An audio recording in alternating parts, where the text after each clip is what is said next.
I will be talking today about scenario planning. Scenario planning are being used by large corporations to anticipate future events and react to existing events. Who uses it? Large corporation. An example that I have would be Hewlett-Packard, General Electric, and some of the leading NASDAQ companies in New York. Why are you doing it? You're doing it to basically solve an issue. So the objective for our example today would be, how can you travel to Japan with 100,000 pesos by end of December 2020, considering the circumstances right now? First is you have to identify the constraints. What could possibly happen? What are the factors that can make or break your objective?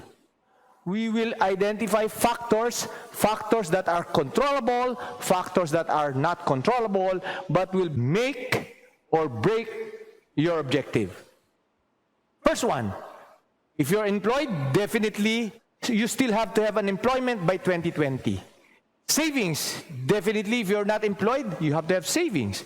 Time, you have to have time. Health, you should be healthy. Travel restrictions, you can travel to Japan without any restrictions. Your passport, your visa should be in place. Government regulations, you have to have other income just in case you get unemployed or just in case you'd like to spend more money in Japan. Or, what is the purpose of your travel? But these are all the factors that you have to narrow it down. Before we do that, we need to identify the possible scenarios being influenced by these factors. You normally categorize it into three. One is the worst, which you want to avoid, ideal, and the best. And for you to correlate in these scenarios, you have to name it. So sa worst, we'll call it the sad state.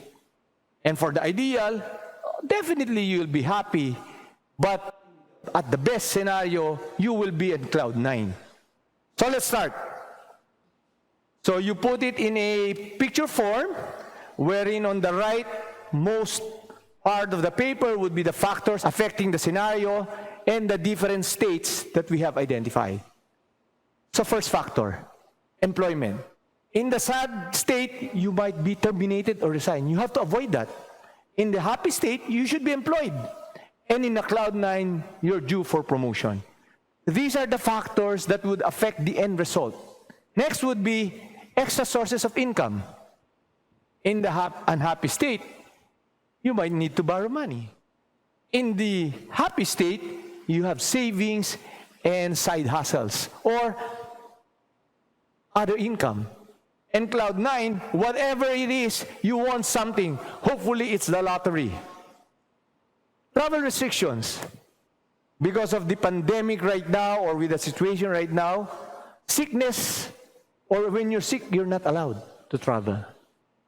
But there could be also a state wherein travel is allowed, but with tight regulations. Hopefully, it's not applicable in Japan by that time, by 2020. And then, your cloud 9, if it's back to normal, the normal travel. Then lastly would be availability. Definitely on the sad state, you won't have time. It's either you're sick, you need to borrow, you need to earn extra income to live your lifestyle. In a happy state, definitely you are employed, you have extra income, but your time is subject to the leave approval of your boss. And lastly, if you're in cloud 9, of course, who wants a job? Who needs a job? Even if you have a job, since you're promotable, travel time will be available to you. So the scenario is, on the sad state, you're unable to travel. On the happy state, travel with constraints. And in the cloud 9, it would be a worry-free travel. Since basically we painted these scenarios, the next thing is to avoid this specific factor that is in the happy or ideal or cloud 9 by coming out with strategies.